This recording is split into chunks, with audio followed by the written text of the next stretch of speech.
The hall was not made for people like Lena. It was made for ceilings that went up so high you lost them in the dark, for stone floors that clicked under heeled boots, for the kind of candlelight that made everyone look chosen. It was made for silk, and shoulders back, and eyes that knew where to look. Lena's eyes never knew where to look.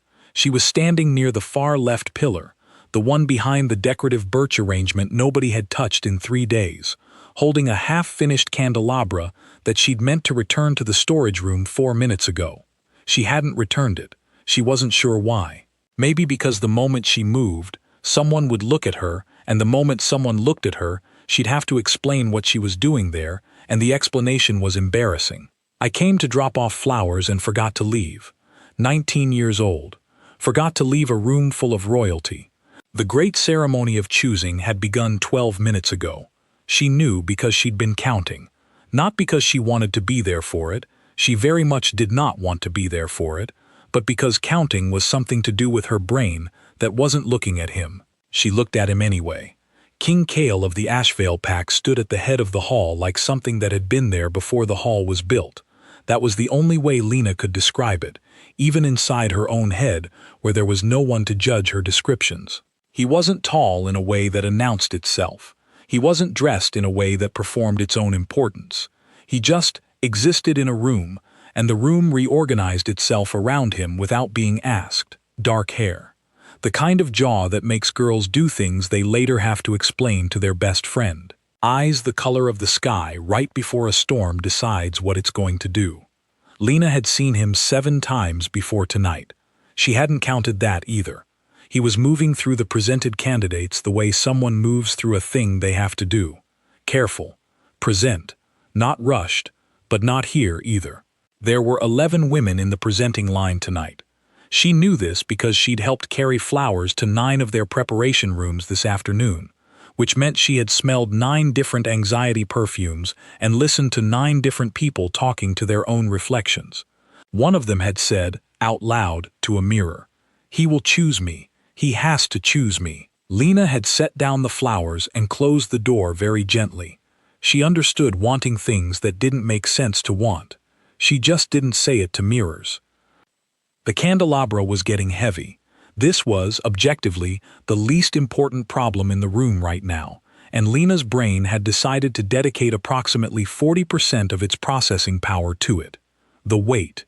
The way her wrist was starting to tilt. The specific awkwardness of a girl holding a candelabra in a formal ceremony, like she was a background prop someone had forgotten to remove from the stage. She was background. That was fine. She was exceptionally good at background. She'd been background her whole life. When she was 12, her mother sat her down at the kitchen table, the one with the wobbly leg they'd never fixed, and said, in the particular voice her mother used for delivering facts that were supposed to be kindnesses, "Lena, love, you're a low-scent omega. It just means people won't always notice you right away. It's not bad. It just means you have to work a little harder to be seen, heard." What her mother meant was, you won't be chosen without effort. What Lena heard was, you are the kind of thing that gets looked past. She had spent the next 7 years becoming exceptionally, professionally, almost artistically invisible. If invisibility was a skill, she had it on her resume. She walked into rooms and came out of them without leaving marks. She was the girl in the group photos that people looked at later and said, "Who's that?" She had eaten lunch alone for 3 semesters, not because she was unfriendly, but because she had this gift, this horrible, useful gift, of sitting down in a cafeteria and having the air around her just sort of close up like she'd never opened it. She had made peace with it. She had made peace with it in the same way you make peace with a bad knee. You just stop running. The king was at the 6th candidate now. Lena could tell by the direction of the collective breath in the room, the way every set of eyes tracked him, the way sunflowers track something warm. He was speaking to her, the 6th one, quietly enough that Lena couldn't hear the words, only the cadence. Low, even, not unkind. She looked away, looked at the candelabra. 3 of the 5 candles in it had burned low enough that they were producing more wax than light. The wax was doing something architectural, building these small pale cascades along the side of the holder. It was actually kind of beautiful in an accidental way. The way things are beautiful when no one was trying to make them that way. I should really leave. She shifted her weight to her left foot, then back. The birch arrangement rustled slightly. Nobody looked. She was going to leave. She was absolutely going to leave. She was going to take the candelabra back to the storage room and go back to the servant quarters and lie on her narrow bed with its thin blanket that she'd had since she was 15, and she was going to not think about the way the great hall looked tonight, not think about the 11 girls with their silk and their good scent, and their shoulders that knew what to do. She was not going to think about the fact that nobody had asked her to be in the line. Not because she would have wanted that. She wouldn't have. She didn't. It was just, it would have been nice. For someone to consider it. For someone to look at Lena Voss, low cent omega, background furniture, flower delivery girl, and think, maybe. The king stopped. Not slowed. Not paused in the way people pause to think, or to breathe, or to check something. Stopped. Full stop. Mid-step. The way you stop when something has caught on something inside you, and the only options are stop or tear. The hall felt it before it understood it. This specific collective intake that wasn't a gasp and wasn't silence, but was somewhere in between. The whole room suddenly aware that something had stepped off script. Lena's wrist tilted. The candelabra dipped. She grabbed it with both hands and told herself this was absolutely nothing. Kings stopped. People stopped. A man could stop in the middle of a formal ceremony for any number of reasons that had nothing to do with a girl holding a candelabra next to a birch arrangement. He turned. Not toward the line. Not toward the high elders at the raised table on the east side of the hall, whose faces were currently doing something complicated and unhappy. Not toward the door, or the dais, or any of the 11 women who had spent portions of today talking to their reflections. He turned toward the left pillar, toward the birch arrangement, toward her. Later, Lena would try to reconstruct the exact sequence of thoughts she had in the 3 seconds between he turned and he is walking this way. The sequence, as best she could remember it, was, he's looking for someone behind me. He can't be looking at me. I should check if there's someone behind me. There is a stone pillar behind me. He is looking at me. I am going to need to stop existing immediately, please. He walked across the hall the way he did everything, without announcing it, without adjusting his pace for the audience, like the only audience he was ever performing for was himself, and he'd already seen the show. The floor clicked under his boots. Every head in the room turned in the specific synchronized way that heads turn when something is happening that has never happened before. The presented candidates, to their credit, did not move. They stood in their line with their silk and their shoulders and watched the king walk past them toward the girl with the candelabra, and their faces did 11 different versions of the same expression, which was, what? Lena could not feel her hands. This was fine.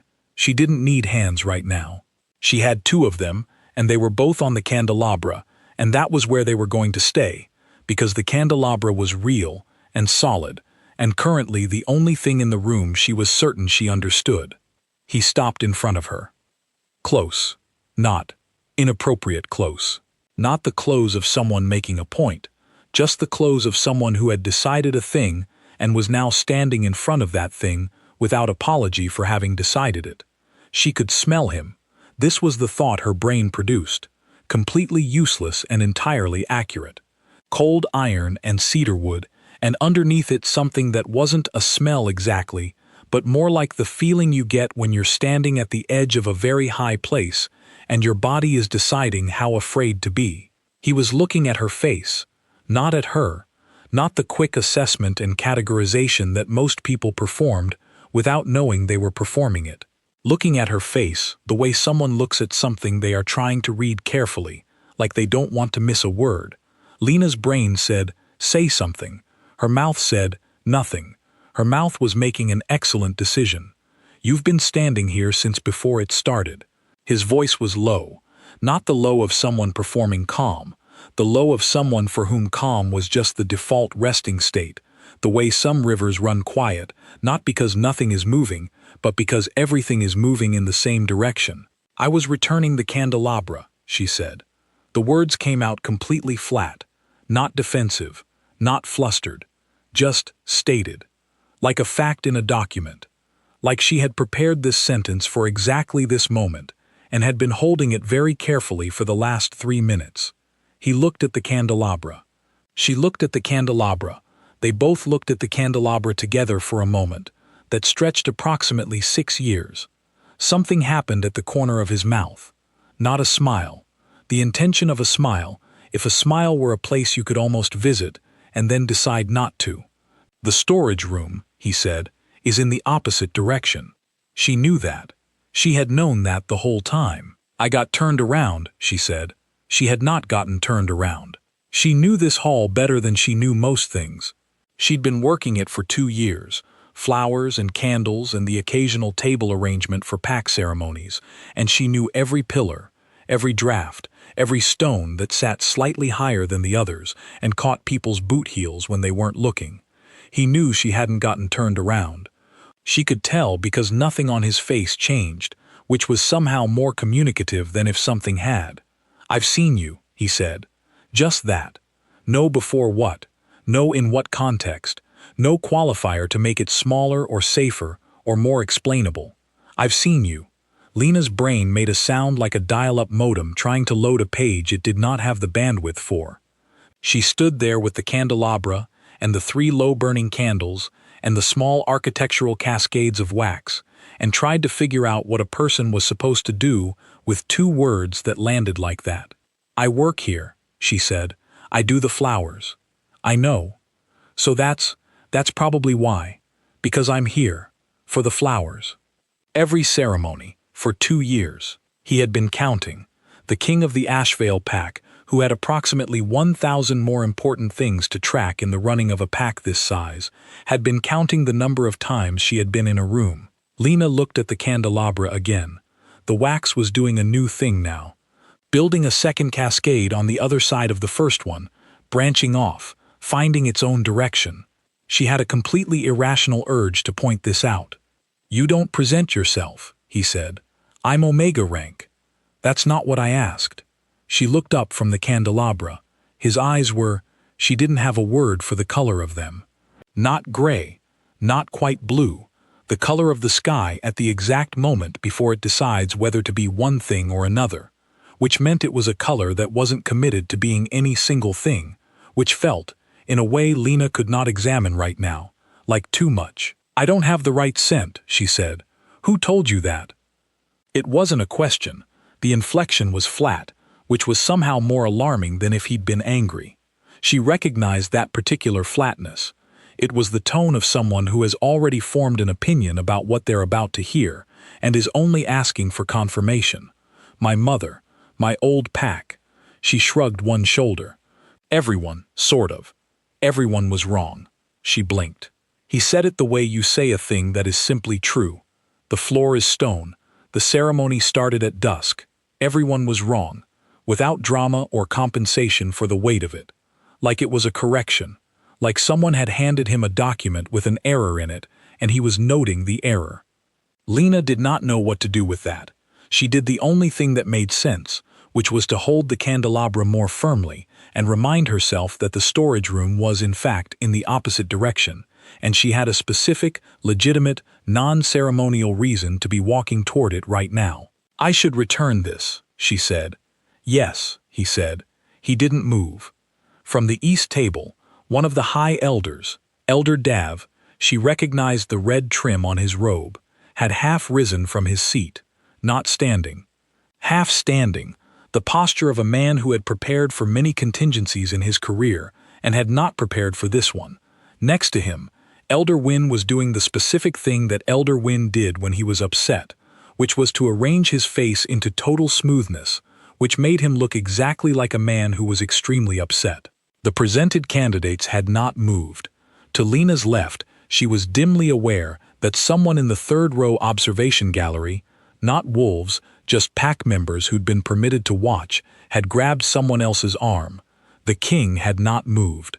The king was looking at Lena with the focused, unhurried attention of someone who had all the time in the world, which was interesting because there were 11 women in a presenting line 7 feet behind him, and a ceremony that had been planned for 3 weeks, and 2 elders who were half standing and fully unhappy. The ceremony. Lena said. It can wait. It can. She stopped, looked past him at the line, looked back. It cannot wait. It has been organized. There are 11. I know how many there are. Then you should. I should what? She closed her mouth. He waited. He was very good at waiting. He had the specific patience of something that does not experience time the way normal things experience time.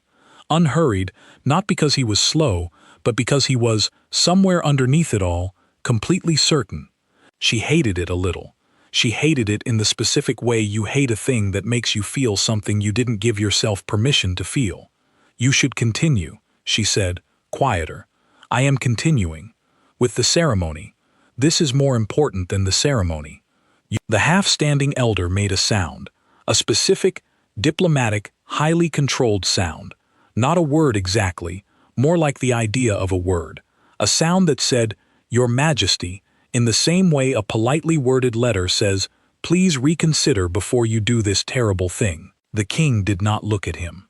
She thought, later, that it was the not looking that did it, not the words, not the crossing of the room, not the stopped ceremony, not the way he'd said everyone was wrong like correcting a ledger entry.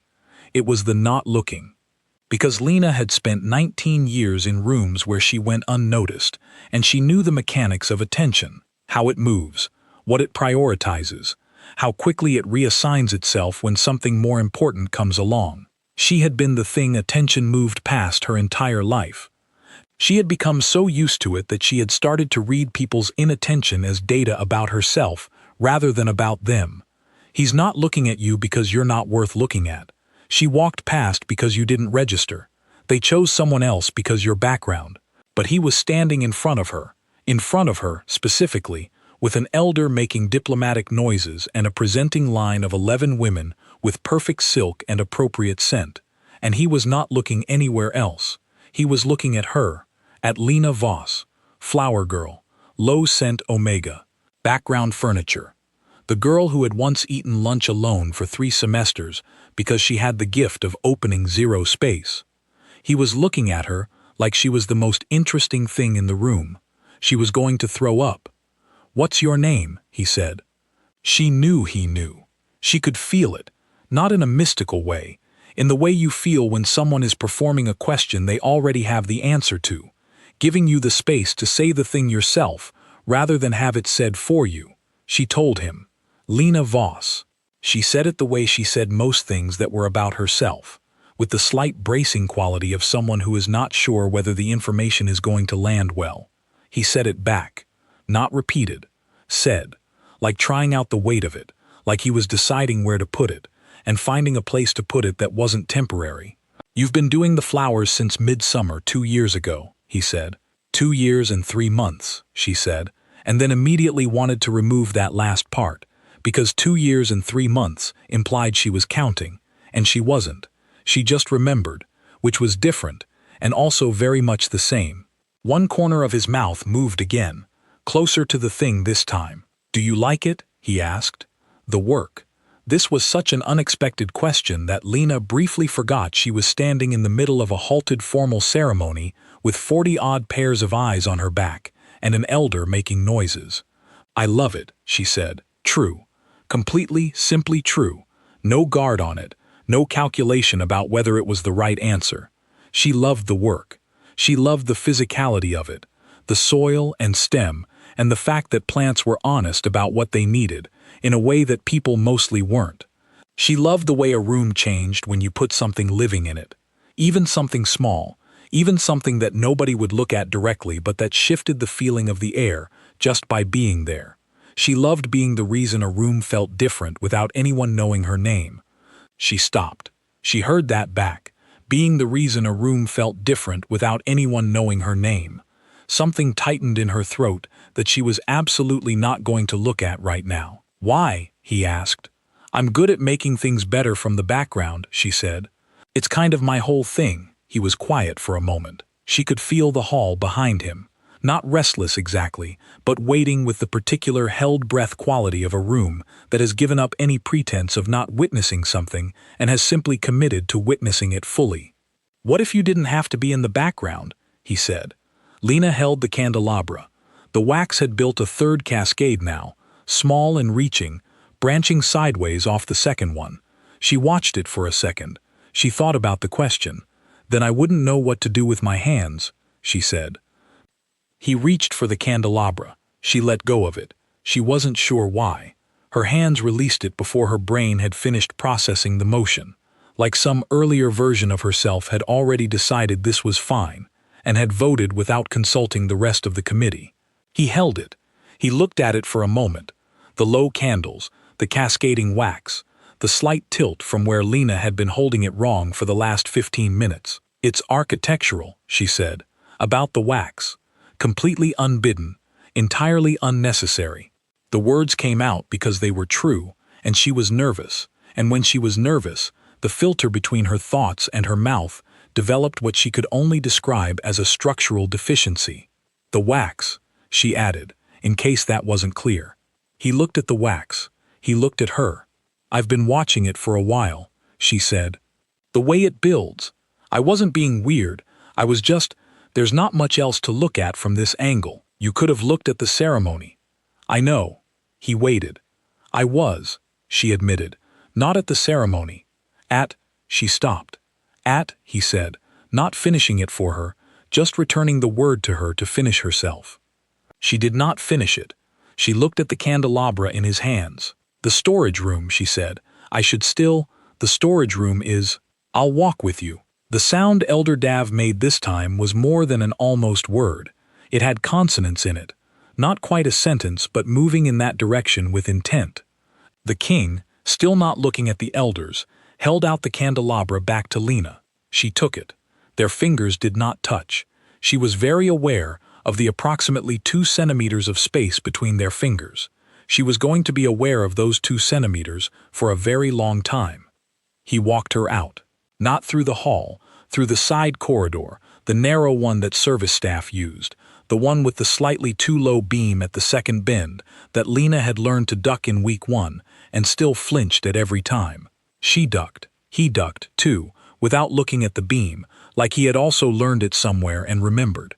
That meant he'd walked this corridor before. Not a thought she needed to have. She had it anyway. The noise of the hall fell behind them. Not completely. Not the way noise falls when you close a door, but the way it falls when you turn a corner. Soft and distant, and still somehow present. Like the room was still aware of them. Like the room was keeping track. Lena carried the candelabra. The 3 low candles had burned down to their stubs. One of them went out entirely somewhere around the first bend, and the corridor went slightly darker, and Lena thought about making a comment about this and decided the ratio of sensible comments she'd made in the last 10 minutes was already concerning.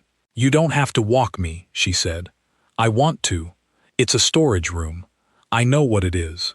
It's not. She tried to find the word. It's not a very good destination. For a king, strategically. I'll survive. She looked sideways at him. He was looking ahead, at the corridor, with that same quality of attention he'd directed at her in the hall. Not performing itself, just present, just thoroughly there. They're going to be very unhappy, she said. The elders. They're often unhappy. Because of you? Something shifted in his face. Not unhappy exactly. Resigned in the specific way someone is resigned to a fact they've made peace with, but don't particularly enjoy. Often, he said, do you mind, that they're unhappy? Not particularly. She thought about that. About what it meant to move through a world that was regularly unhappy with your choices, and to have arrived at not particularly as your relationship with that fact. She thought about how long it must have taken to get there. Whether you were born toward that kind of steadiness, or whether something taught you it. She thought about her mother, the kitchen table, the wobbly leg. You have to work a little harder to be seen. I've never not minded, she said. When people were unhappy with me, I always minded very much. She hadn't meant to say that. It came out anyway, in the particular way true things come out when your guard is doing something else. He didn't fill the space after it with something reassuring. He didn't say that's understandable, or it gets easier, or any of the things people say when they want to help, and also want the uncomfortable truth to stop being in the air between them. He let it sit. She found, to her surprise, that she preferred that. The storage room was exactly where it always was, which was helpful, because Lena's spatial awareness had been operating at approximately 30% since the moment the king stopped in the middle of the ceremony and turned around. She pushed the door open. The familiar smell hit her, wood resin and dried lavender, and the particular dusty warm smell of candle wax in quantity, the smell that meant your work lives here, come back to yourself. She placed the candelabra on the second shelf, the one at eye level, next to 3 others in various states of having been used. She turned around. He was in the doorway, not in the room, just at the edge of it, which she appreciated for reasons she couldn't fully name. It felt like a decision, like choosing to be present without crowding. "Why did you stop?" she asked. She hadn't planned to ask that either. She seemed to have lost the ability to plan what she said somewhere around "I've seen you," and hadn't recovered it yet. He leaned one shoulder against the doorframe. "You were leaving," he said. "I was returning the candelabra. You were leaving. You'd been there for 20 minutes, and then you were going to walk out, and I was going to spend the rest of the ceremony knowing you'd walked out, and I decided I didn't want to do that." She stared at him. "That's why," he said. "That's the whole reason." She was going to need a minute. She turned back to the shelf, looked at the candelabras, counted them, because counting was still a thing her brain could do, and she needed something to do with her brain right now that wasn't process what he just said. There were 7 candelabras on the second shelf. She had cleaned and re-waxed 4 of them this week. She turned back around. "You stopped a formal ceremony," she said. "A pack-choosing ceremony. That has been planned and approved, and there were 11 women who, I know, they're going to be upset. They're going to be fine. The elders are going to—" "Lena." She stopped. He said her name the way he'd said it before, not performing it, not using it to manage or redirect her, just saying it, like it was a real thing, like it belonged in his mouth, had a right to be there, had been there before. "I know what I walked away from," he said. "I walked away from it on purpose." She looked at him. He looked at her. The corridor behind him was quiet now. The hall was a long way away, its noise reduced to nothing from here, just the dark and the smell of old wax and dried lavender, and 2 people in a doorway at the end of a very strange evening. "I don't understand what's happening," she said. "Yes, you do." She looked at the floor. She looked at the shelves. She looked at her hands, which were empty now that the candelabra was returned, which meant they had no assigned purpose, which meant she had no idea what to do with them. She looked back at him. "I'm Omega rank," she said. "Low scent. I do the flowers. I've been doing the flowers for 2 years and 3 months, and nobody has." She stopped. "Nobody has looked at me the way you—" She stopped again. He waited. "You can't," she said. "It doesn't make sense. Most things that matter don't." She went home. Of course she went home. She was not the girl who stayed. She was not the girl things happened to. She was the girl in the background of things happening to other people. And old habits have a gravity to them that even a king walking across a ceremony can't fully undo in one night. She said, "I have to go. I have early deliveries." He said, "Tomorrow then." She said, "I'll be doing the flowers in the East Hall." He said, "I'll find you." She said, "You shouldn't." He said, "Tomorrow." She walked home through the back path, the one that went past the herb garden and the stone wall with the climbing roses she'd planted herself in early spring. The roses had taken well. She'd been pleased about that. They were a stubborn variety, the kind that needed bad soil to really root properly, that needed resistance to find their grip. She'd thought that was interesting when she read it. She was thinking about it again now, for some reason. Her room was small. It was always small. She'd had small rooms her whole life. She was a small room person, or she had convinced herself she was, which amounted to the same thing after enough time. She sat on the bed. She sat on the bed in the dark and did not turn the lamp on because the dark felt correct for what was happening in her chest, which was a complicated machinery of feelings that she could not name and had not been issued an instruction manual for. A king had stopped a ceremony. For her. Not for her silk, because she wasn't wearing any. Not for her rank, because she didn't have a useful one. Not for her scent, because she'd been told her whole life that her scent was the problem. Not because someone had recommended her, or presented her, or staged a case for her. He'd stopped because she'd been standing next to a birch arrangement for 20 minutes and she was about to leave. He'd stopped because he didn't want to spend the rest of the night knowing she'd walked out. She lay back on the bed. She pressed her hands flat against the blanket. The thin one she'd had since she was 15, the one that smelled like her, and looked at the ceiling, which was dark, and plain, and completely unhelpful. Everyone was wrong. 2 words, flat, like correcting a ledger. She thought about her mother's kitchen table, the wobbly leg, the voice that meant kindness, shaped like fact. She thought about 3 semesters of lunches alone. She thought about 11 women in silk, and how she'd set down flowers and closed a door very gently on one of them, saying, "He has to choose me. He has to." She thought about the almost smile, the almost specifically. She thought about 2 centimeters of space between fingers. She closed her eyes. "It doesn't make sense," she had said. "Most things that matter don't," he had said. She decided it meant nothing. She was good at deciding things. It was one of her actual skills. The decision, clean and verbal, made with full conviction in the moment of making it. It was the staying decided that gave her trouble. She decided it meant nothing. She was wrong about that for exactly 1 more day. Morning came the way mornings do, when you haven't really slept, not arriving so much as accumulating, the dark getting gradually less dark, the birds in the herb garden doing their thing, the smell of the climbing roses coming through the window she'd left open a crack because she always left it open a crack. She got up. She did her early deliveries. The east wing needed white branches for the council room. She spent 40 minutes trimming and arranging, finding the right angle, the right weight, the way branches needed to look like they'd chosen their position rather than been put there. She replaced 3 candle arrangements in the main corridor. She trimmed back the rosemary border along the inner courtyard that had been getting enthusiastic. She worked. She was good at working. At mid-morning, she was in the East Hall. She was replacing the arrangement at the far window. The light there was the best in the building, sharp and angled, the kind of light that made everything it touched more itself. When she heard footsteps behind her. Not the general footsteps of a passing servant, the specific footsteps of someone who had come here on purpose. She kept her hands on the arrangement. She separated a stem of something white and placed it at the left edge. She adjusted the angle of a branch. The footsteps stopped. "You're early," she said, without turning around. "You knew I'd come," he said. "You said tomorrow." She settled a sprig of something small and fragrant into the center of the arrangement. "It's tomorrow." "It is." She turned around.